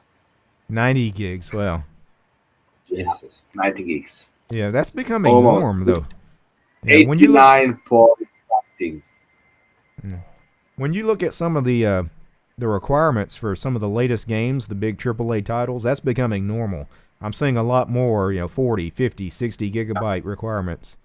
And that's all because they pack a lot more resources into basically pictures and all that. So they have a picture for every resolution, just a middle of the road resolution image. And besides they do a lot of more cutscenes, and especially cutscenes that are made via the what is called the mocap technology. Those are quite big because they do them at a really high quality. So what you're saying is I'm going to need to make a video that GTA 5 is bloat. That'll be the next one. No, it's not bloat. It's actually like everything that it's used quite alright. It's, in my opinion, bloat is when it's used for something that's not even important. Here it is important because people run the game at different resolutions. Everything from 600 by 800 to 4K. So it's great for those for hardware, how much hardware is used, and how great picture looks. You have a specific resolution size image, render a specific resolution, not render, let's say, at 1080p, then upscaled and downscaled. Yeah, I've gotten some feedback recently on some of my bloat videos that basically I need to quit using the word bloat. That anytime I call a piece of software bloated, I'm insulting the developers of that software. Somebody legit wrote me that. Then I had somebody say that bloat doesn't exist. One man's bloat is another man's features. Which I completely disagree with that.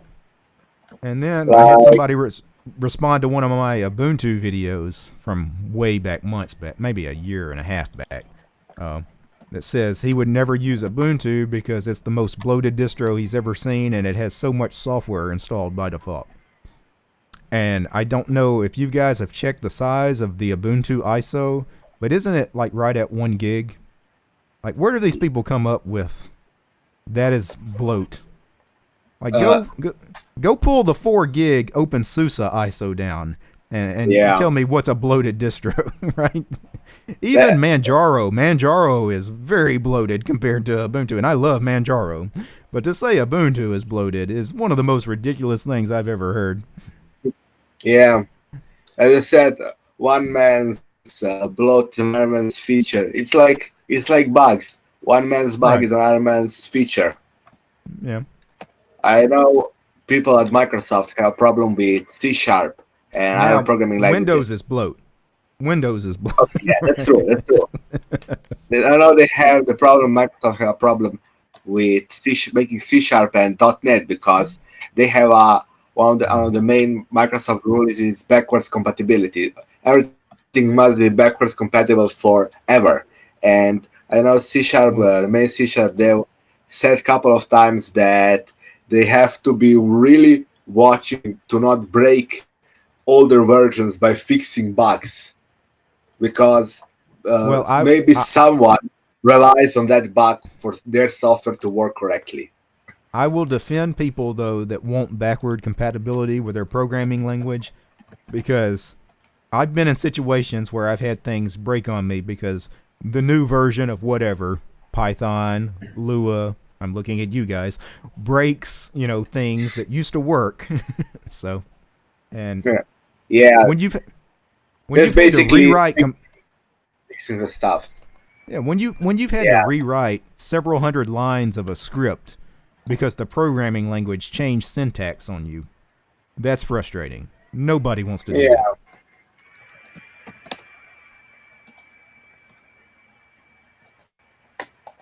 All right. And we got some Blizzard talk in the chat. As far as I know, Blizzard's never going to support Linux. I know a lot of people are holding out hope. Let's just say like this: they at least don't hate Linux. Let's do it that way. But they've made it clear they're not interested in ever supporting Linux officially. So. They one time they had a big ban wave of everyone who used Linux. Problem was they detected Linux, specifically detected Wine as an emulator, and emulators are highly used for cheats. To support cheats and to get cheats into the game. So they were just banning everyone who used an emulator. Now they implemented rules if it detects specifically Wine to not ban the person. But we live in such a modern age now. So many people use things like VMs, for instance. And there's a lot of people that game with VMs. Are your cheat system going to get you? The problem. Yeah. No, VMs aren't the problem. VMs aren't an emulation. Where Wine is trying to emulate Windows. That's the problem. So if you run an official version of Windows in a VM on Linux, for example, that's fine. You can game. It won't detect because it is a fully featured operating system. It's fully featured backend. It's just like a computer because it's just a virtualized computer. It virtualizes the hardware. While Wine, even though its name is Wine, is not an emulator. In reality, Wine is a emulator of Wine sorts. is an emulator. I don't care what the name is. It's kind of like GNU is not Unix, but GNU really is Unix. I mean, it's right. Yeah, but emulator. Wine is an emulator because it tries to emulate Windows. While it does do it by translating calls, it still try to emulate. It's not trying to be Windows.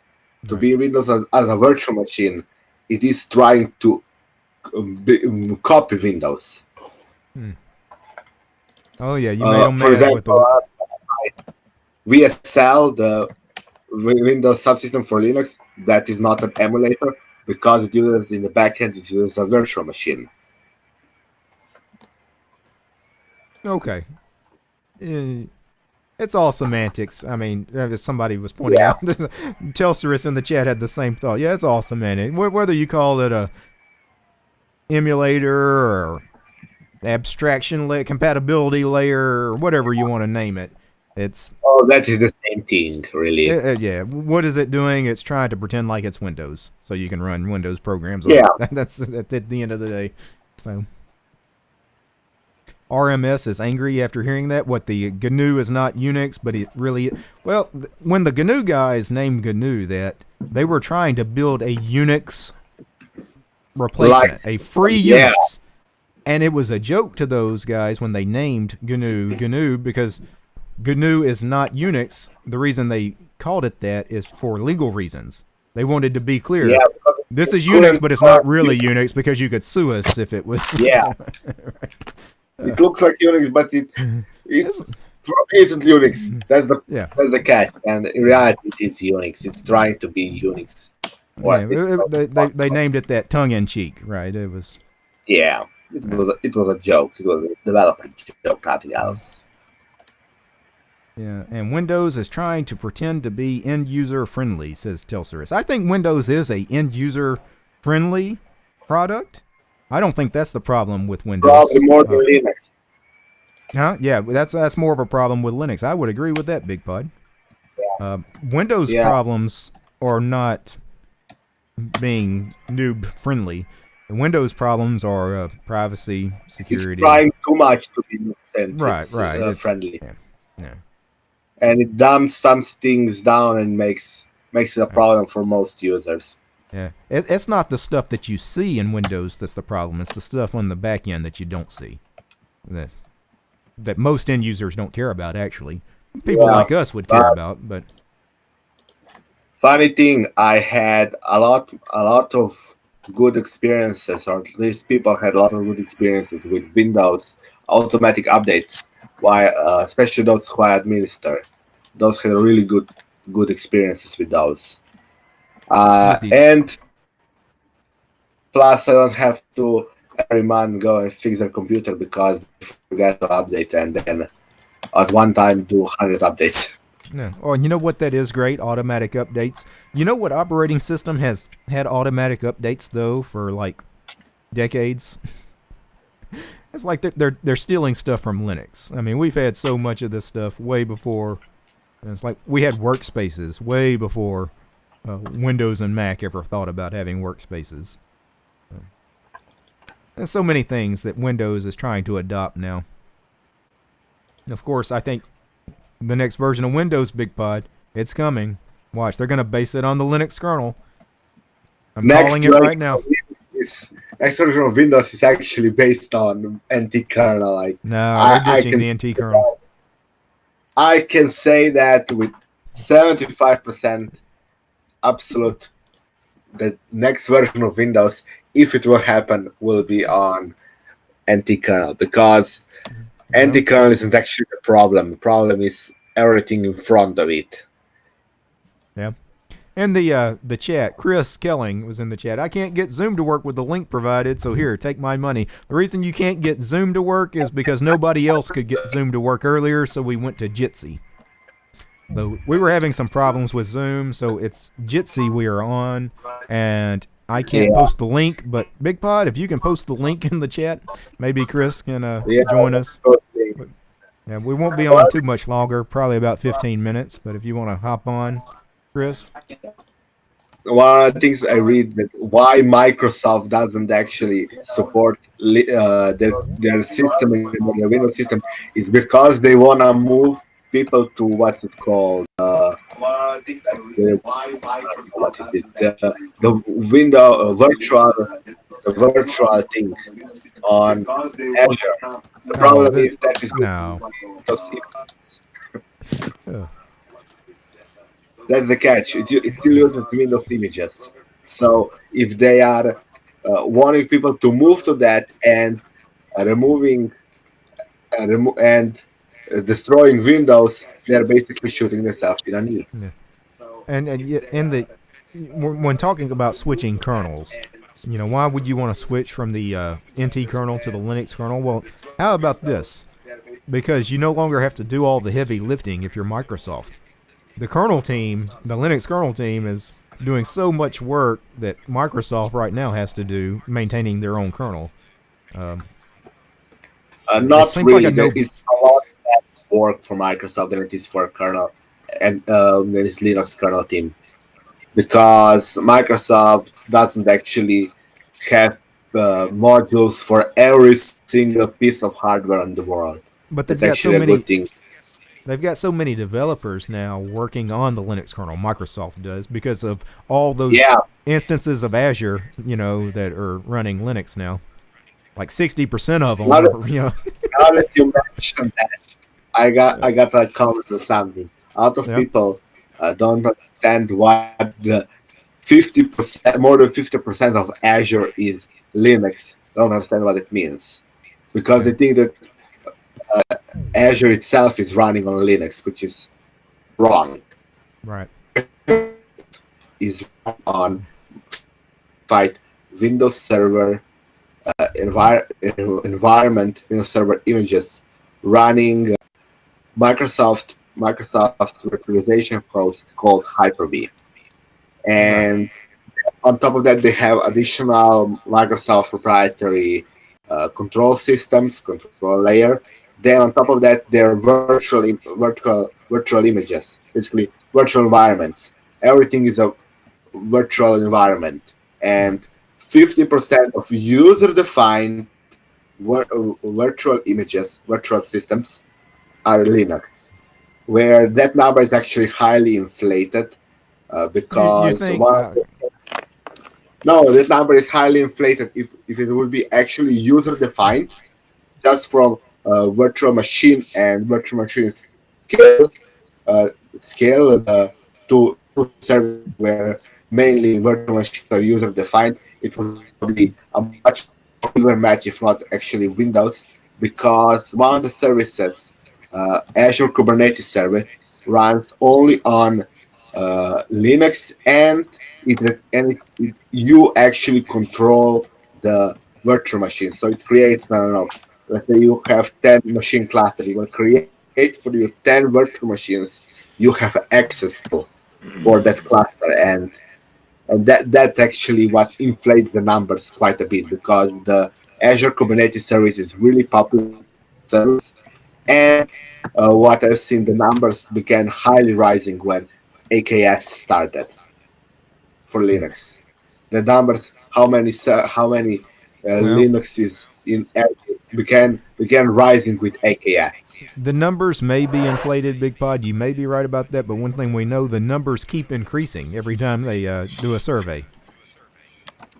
Yeah, that's because AKS is highly popular, because many people around AKS clusters. Kubernetes are quite popular these days. How you doing, Chris? Were you able to join us?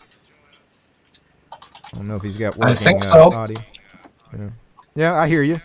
Yeah, the video's a little choppy, but everybody's video, I think, right now is a little choppy. Big Pod is cutting in and out on us, too. I think it's just Jitsi. Yeah. I think it's just their servers. Yeah. Yeah, it's saying it has a poor connection, but there's nothing wrong with my there's nothing wrong with my connection here at the house. I've got OBS up, and the speed is good in OBS. It's something with Jitsi is slowing us down here. Well, one of these days I'm going to have to get a actual computer instead of trying to use the shuttle Glamour that has a max of 2 gig RAM and the 2-core, dual core. Yeah, and you were asking about Zoom. I started the stream in Zoom as always. Big Pod joined right away, and then I had like half a dozen people say they couldn't join in Zoom. I don't know what the problem was, so we had to go to a different plan. So right here live, I went with Jitsi. I'd never used Jitsi before, but I knew it existed. So it's not the greatest. I didn't know it was. Yeah. Well, it's free and open source. That's why I'd heard of it, but people were not being able to join with Zoom. I guess Zoom had some updates or something. There's new versions of Zoom out there. But anyhow, it's been a while since I've had a chance to talk to you. So just wanted to drop in and say hi. Yeah, good to see you.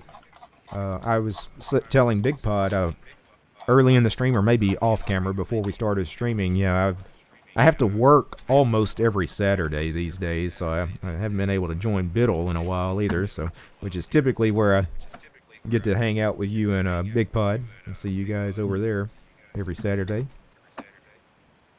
But you're in the chat last Saturday, though. Yeah, I got home like the last 30 minutes of the show. I got off work about an hour into the stream. I think I got into my chair about 30 minutes before Rocco killed the stream, so I caught the end of it.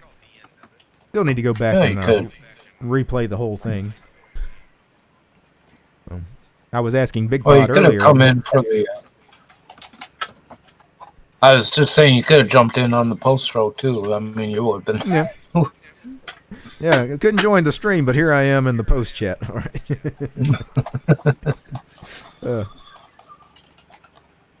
I was asking Big Pod earlier about the distro challenge. I know they're doing Manjaro this week, so I was going to see if Big Pod was doing the i3 edition or the Awesome edition. So I think he's going to do Plasma, though. He's going to be like the rest of the herd. They're all going to... Open box. They're all going to do Plasma. You got to do something else. Yeah. I'm doing Plasma only because that was what interested me. I didn't mean to be the one of the followers on that. That just happened to be what I was going to use. Manjaro does do a nice Plasma. I'll give them that. But I mean, the two main versions of Manjaro it seems everybody uses is KDE and XFCE. So a lot of people will cover that. I was hoping to get Big Pod to try one of the community editions. LXQt or Deepin or something. Manjaro Deepin is awesome. It's that was the first Manjaro one I tried before I got into tiling window managers because you actually, but yeah, I love Manjaro Deepin. It's way better than actual Deepin. I would agree with that. I had it on one of my laptops for a little while too. Ran great. Actually, I like Deepin. It's beautiful. Deepin. Yeah, I ran Deepin, the actual Deepin OS, for a little while on one of my laptops, and I didn't hate it.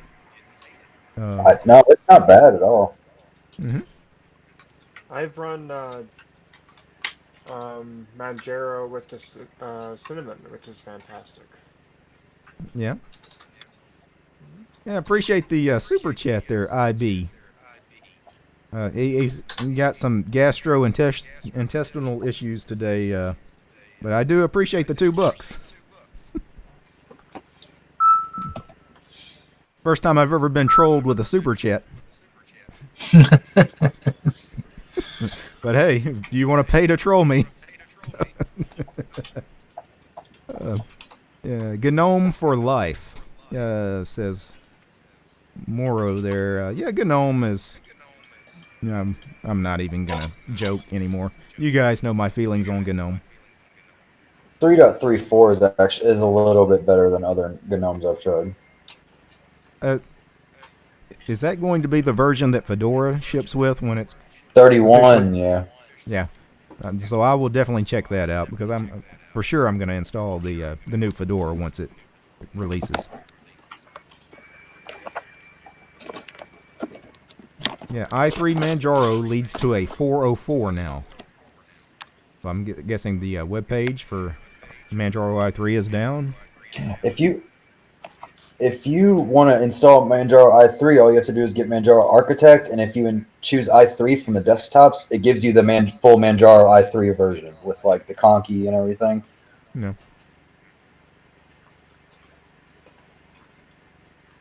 And any of you guys that actually want a quick and dirty i3 though, I've got my i3 configs on my GitLab page. Matter of fact, most of that config, I want to say, was the original Manjaro i3 config. I made minor changes to it.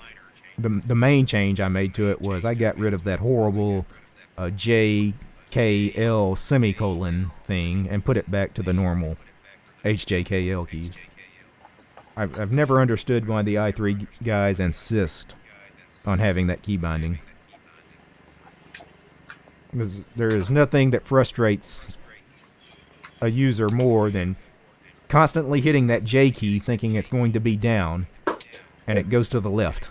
It's like, why is this not working? If you've ever been on their i3 GitHub's like issues pages and stuff, they are really big on what their like identity is as a program. Oh, I know people bring it up to them all the time. I know they hear it constantly about the default key bindings, and they refuse to change, which, hey, it's their project. I understand. But I got to change it. That's the very first thing I change. Let's see. You're the real ambassador, DT. You even have shirt on you with tiling window managers. You like my shirt? Okay. I don't know about being an ambassador to tiling window managers, but I appreciate that. Joe Fish says he loves the channel. Thank you, Joe. All right. Yeah, somebody has loud headphones. Yeah, there is a bit of feedback. All right, guys. Well, we've been going for 2 hours. I am going to have to jump off. We get to bed early this evening. I had to get up at 5 a.m. for work this morning. I got to do the same thing tomorrow, unfortunately. But I was glad we got this in. I was really worried that this chat was not going to happen for the first 45 minutes today because me and Big Pod struggled trying to figure out a video conferencing software to use for this chat once we realized Zoom wasn't going to work. It took us 45 minutes to get Jitsi up and running. Because I fought with Zoom for a while, and then I fought with Jitsi and Firefox. I could not get Jitsi to work in Firefox. So I do apologize. I know this was a tough stream to watch. Those of you that were here at the beginning, those first 45 minutes or so were just horrible. Me playing in pulse audio volume control and everything else. But those of you that have been following the channel for a little while, you've probably seen all of this before. You've seen me have some of these train wreck streams before. And it's just another one. It's another one in the history books. But before we go, let's get a final word from everybody. So, Matt, you got anything to send us out with? I just think everybody should try anybody that's doing the Big Dead Links thing should try Manjaro i3 because I think it's way better than Plasma. Yeah, and they do a good i3 edition. That's one of the best. They really do. Yeah, I completely agree. Anything else, Matt? Nah, that's about it. All right. Well, thanks for stopping by. Thanks for hanging out. Thank you. Appreciate it. Big Pod, send us out. I don't know what to say. Check out DupliSeek. Wow. You had no problem talking for the entire 2 hours, and then at the end, I don't know what to say. All right. Yeah, check out DupliSeek. A matter of fact, I need to check out DupliSeek. So. DT. If you're not subscribed to DT, subscribe to him and like the stream. All right. Appreciate that, Big Bud. I can't wait to check out DupliSeek. That's on my to-do list. I'm going to check it out at some point. All right, Chris. Give us the last word, sir. I know you only caught the last few minutes. Oh, that's all right. Let's see here. Everybody smash that like button. Make sure that the stream is seen by the YouTube algorithm. Let's grow the channel. And as far as the whole Microsoft stuff, I still think that Microsoft is going to be basing everything off of a Linux kernel, and they're going to be creating an environment that will be Windows functional. And because they've said Windows 10 is the last NT kernel that they're going to be using. So, but anyhow, uh-oh. Yeah. Let's not start another one up there, Big Dot. But anyhow, with that, everybody stay safe. The weather is changing. People are going back to school. Kids are going to be running out in the street in front of the buses, so be careful. And everybody be excellent to each other. Party on. All right. Well said. All right. Stephanie, you still there? Give us a last word if you're there. Yes, I am. All right. Just want to say I just started diving into Linux with Arch, and it's a fantastic learning experience to do an Arch install. So I would highly recommend anyone who wants to dive into this to try Arch. By the way, yeah, absolutely. Love me some Arch. All right, and of course, my last word is thank you guys for joining the stream. Those of you that were able to join me on Zoom and then Jitsi, thank you all you guys hanging out in the YouTube chat. I do apologize. I know this stream was bad. I know a lot of people wanted to join that couldn't because of the technical issues we had earlier in the stream. We may have to do a makeup stream at some point. Maybe I'll do 2 patron chats next month instead of just the one, just to get an extra one in, because this one was one of the worst streams I think I've done since I started the channel. I do apologize. Before I go, though, I do want to thank all these names on the screen, so the supporters of the channel. Thank each and every one of these ladies and gentlemen. And again, thank you guys for hanging out in the YouTube chat. All right, guys. Peace. Thanks. Peace. All right. All right, see you guys. Okay, take care. All right.